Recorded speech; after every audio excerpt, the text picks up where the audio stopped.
Hi, greetings and welcome back, and thank you for tuning in and starting off this week, this last week of April already with us here at Your News Today. It's the 25th day of the month. Glad as always to have you a part of the program.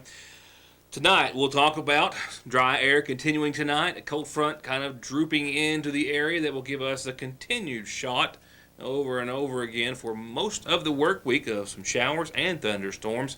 A bit of a break and then another round set to take place thereafter. So definitely we've got an active pattern shaping up weather-wise after what indeed was a beautiful weekend. A little cold, I'm saying cold, at the onset on Saturday for a lot of us out catching a little early baseball. The chill hung on a little longer than what we had expected in our short pants, but nevertheless, man, it was a beautiful day in the end, and Sunday, no complaints there.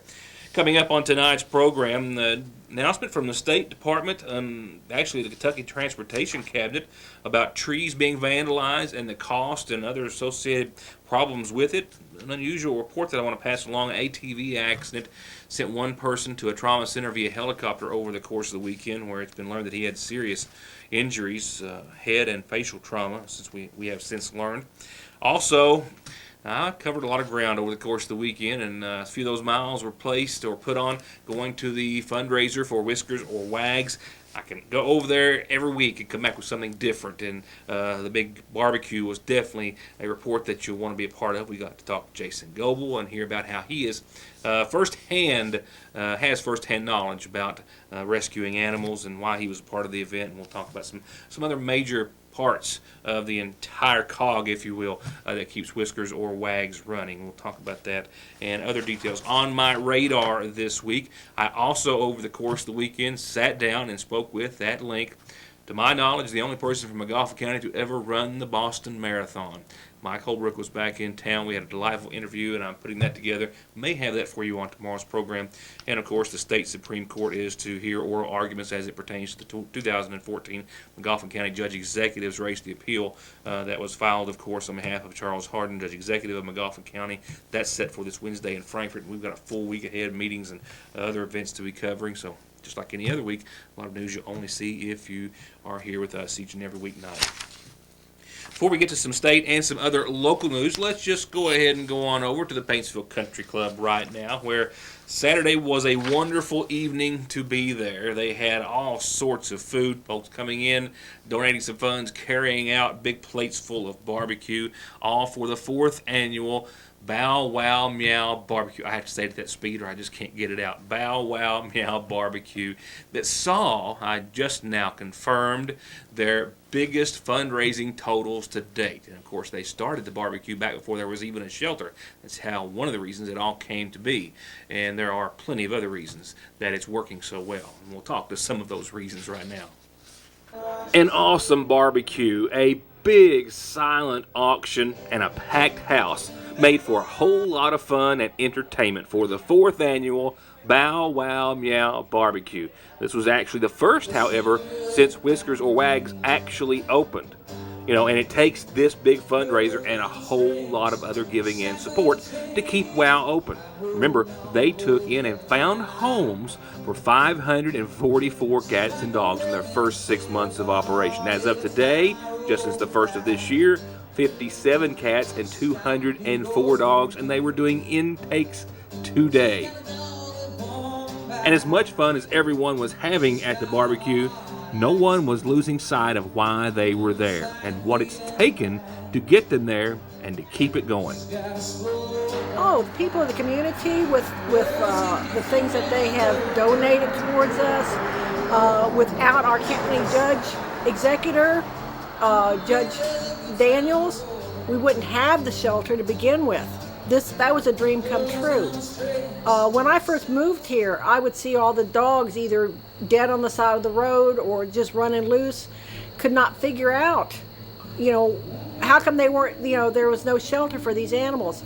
That's when I became involved with WOW, and I found out what their efforts were going for. And I've not regretted it one moment. I've met some wonderful people who, the only thing that they want to do is save these animals. And to save them as they have, as many as they have, well, it takes a whole lot of people in a whole lot of states. And special organizations like Timmins Rescue an integral part of Whiskers or Wag's success. A rescue that's dependent on families and individuals willing to take an animal into their home or onto their farm to get the animals healthy, vaccinated, spayed, neutered, and onto their forever home. Timmins Rescue is a 501c3 nonprofit in-home rescue. We foster everything from rabbits and hairless rats and snakes to every breed of dog, every type of cat. We are the only rescue in Eastern Kentucky that does horses. We do all livestock and, chickens, birds. We take anything that needs help. All of it is fostered in our homes, in our barns, and in our yards. And we are completely nonprofit. We work solely on donations. It's really up to our husbands and children's and wives in our group how many animals that we pile in the house. So, for some people, 2 dogs is a lot. For me, it'd be nothing to have 10 dogs laying around the house. It's just a little extra cleaning and a little extra love. And it all involves a whole lot of transport, which is something they're always in need of, something that folks like Timmins Rescue are invaluable for, something maybe someone watching might be able to stop by the next time they're passing Shelter Way on New 460 and see if any of their furry friends are headed in the same direction, maybe to be dropped off at the vet, or who knows, maybe en route to their forever home. With our transports, we are able to help rescues. Johnson County is an excellent rescue. They are very eager and willing to help us. So anytime that they have an overload, they have a surplus, if we have an open spot, we can call Johnson County and say, what do you have? What do you need help with? We get those dogs, we get photographs, we send them out of here, just an SOS, we need help. And our rescues up north, they understand what a place Johnson County is in, because Eastern Kentucky as a whole has a really big problem with just how they treat animals. They're not living creatures, they're property, and this shelter is very new, and people are so used to just dumping them out beside the road. These girls have a very hard time keeping up with everything they have and keeping up with the demand. They still take them to the garage, they take them out Walmart parking lot, they're dumped everywhere. So if we can throw an extra 5-6 dogs on our transport and get them out of here, we'll take them all day, every day. When you hear back from the places wherever you've transported those animals from, and they tell you this dog or this kitten has found its forever home, it's just, that's what it's all about, is the happy endings.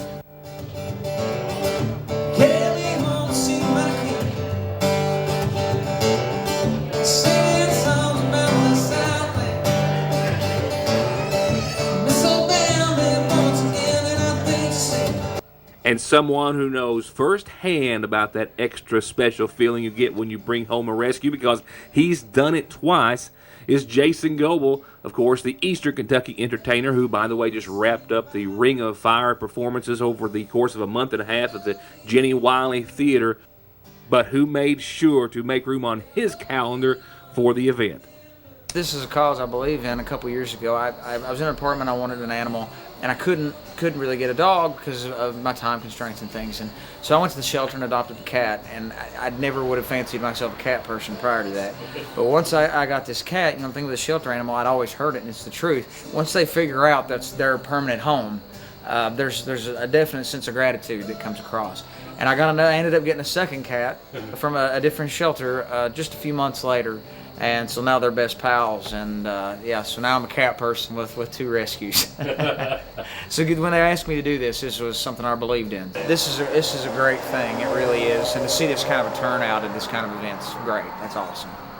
And you can see the evidence of trust built from love everywhere you look at the shelter. Take, for example, Rusty here. Rusty came into the shelter on July the 10th of last year, and he would try to bite anyone who tried to get even close to him. But after many days of continued signs of love, he became a star at the shelter and conquered everyone's hearts, and now he's living the dream in his forever home in Indiana. And I've just confirmed that everyone so graciously helped them raise $8,418, their biggest of the 4 barbecues. They had $6,000 last year and added to that substantially. And out of all the food and everything, the entertainment, everything, they were only out $140 because of all the wonderful and gracious donations. So I'll let Lisa or Valerie or someone maybe do a thank you later to the best of their ability, because I know it's a lot of folks to thank. I'm not even going to try to take that on, but we'll just issue a blanket thank you right now to everyone who helped the Bow Wow Meow Barbecue be such a success and raise, once again, $8,418 for our furry friends. And a special thanks to Jason Goble, too. I'll be right back.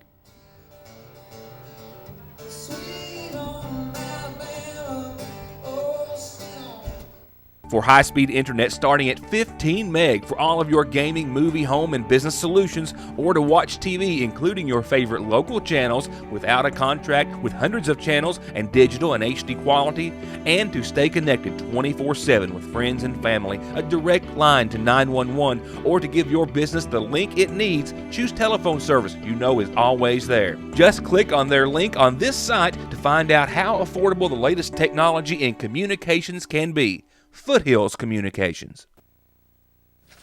The National Park Service has issued a report this week that details just how many folks travel to Kentucky's and other states' national parks, mind you, but here in the Commonwealth, of course, is what we're curious about, and how many millions of dollars those tourists and travelers generate, and they've kind of even itemized some of the larger parks across the state.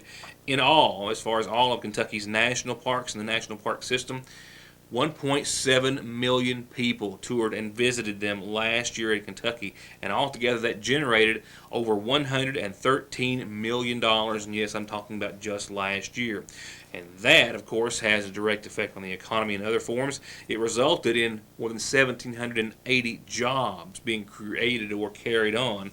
It also had a cumulative benefit, they say, to the state's economy of nearly $150 million. So that is a big deal. The report says that, for example, Mammoth Cave, they had $47.5 nearly million in spending there, almost 750 jobs as a result. One of the next largest, Cumberland Gap National Historic Park, $48.3 million, actually even bigger, and 737 jobs, and the list does indeed go on. The report says that they took into account spending that was done on lodging, food, beverages, of course, fuel and gas to get there, the admission prices and other things of that nature, rentals and other things that would have all totaled more than $113.5 million spent at just Kentucky's national parks last year. It's a beautiful place to be. In a related matter, as far as Kentucky's, well, that's a bit of a stretch for a segue, Kentucky's trees, I guess we could say. Nevertheless, the Kentucky Transportation Cabinet specifically has issued a press release tonight about bark from trees being stripped on those trees which sit on state right-of-way. And it's not just killing the trees, it's also costing the state thousands of dollars to have to remove those eventually dead trees. They're not stripping the bark for the fun of it, but for the money of it. Elm bark has a number of herbal medicine uses, including as a remedy for diarrhea and as a diuretic. The bark can also be used as an astringent to be applied to wounds. And people who are stripping the bark sell it to commercial buyers of plants and roots, such as those who purchase ginseng. And it's become quite a problem. In fact, stripping of elm tree bark became a problem last year in Knott County, in the neighboring District 12, where Transportation Cabinet personnel discovered a number of trees that had been stripped of their bark along a stretch of Kentucky 550 just east of Hyman. They estimated that it would cost around $5,000 to remove the dead trees that resulted from the bark stripping. A number of the instances of stripping the bark did happen on private property. In the District 10 area, they've also been reported this year, as well as occurrences in the Daniel Boone National Forest in previous years. So personnel from the Kentucky Department of Highways in District 10 say they've noticed an increasing number of elm trees along the state right-of-way that have had the bark stripped from them.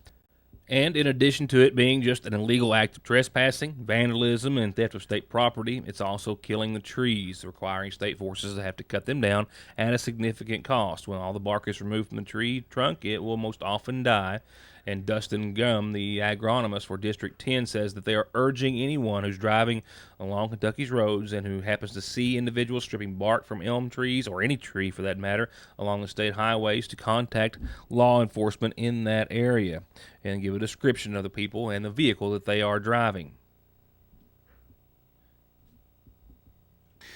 To begin our McGoffin Farm Bureau community calendar this Monday, a birthday wish that's on me, that's belated now because it was sit in for Friday's program. So with my apologies, a birthday wish and some other announcements about some events coming up in the coming days. So as a result, Dwayne Fletcher is now 65 and a few days old. Happy birthday from Tony and Misty, family and friends, to Dwayne Fletcher. Celebrated his 65th, I believe, on Friday. So happy 65 and a few to you, Dwayne. Happy birthday. Literally, just a few moments ago, someone won some really cool prizes. An iPod, a Fitbit, some walk or athletic apparel, bike apparel. And you missed it. So be there next Monday as they leave the Jane Bashir Trailhead, or at least gather at 5:30. They're giving away all these cool prizes every Monday, and every time you do take a trip with them, you're registered to win a really nice bicycle at the end of the month, and it only goes until the 23rd of next month, so just a few Mondays left. All sponsored by the McGoffin County Diabetes Coalition.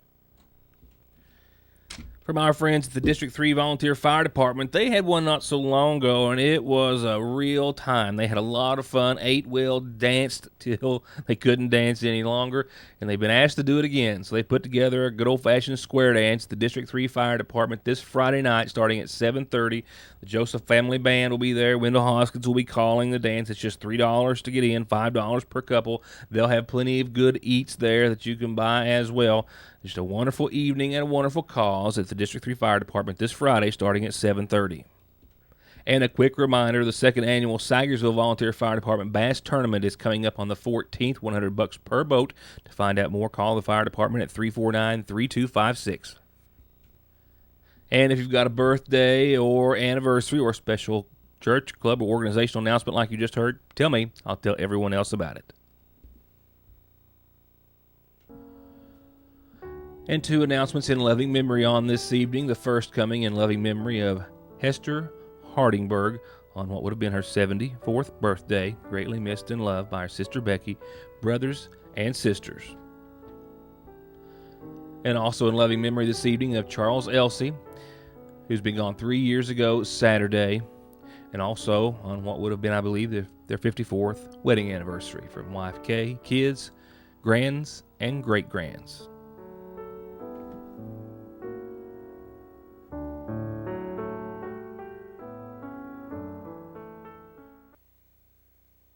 The McGoffin County Rescue Squad is gearing up for their annual Rescue Squad media auction, 2 weeks now, or a little less. Keep that in mind.